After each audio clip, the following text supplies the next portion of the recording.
শুনতে পেলুম পোস্তা গিয়ে তোমার নাকি মেয়ের বিয়ে। গঙ্গারামকে পাত্র পেলে?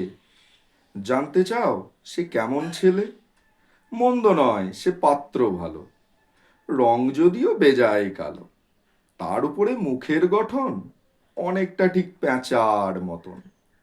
বিদ্যে বুদ্ধি বলছি মশাই, ধন্যী ছেলের অধ্যাবসায়। 19টি বার ম্যাট্রিকে সে ঘায়েল হয়ে থামলো শেষে। বিষয় আশয় গরিব বেজায়, কষ্টে সৃষ্টে দিন চলে যায়।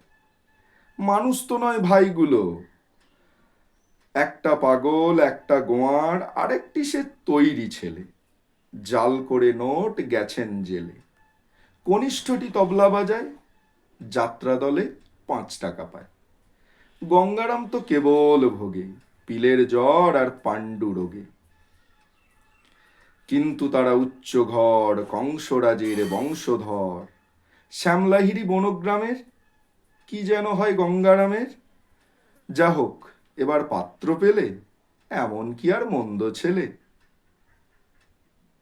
সুকুমার রায়ের কবিতা সৎপাত্র।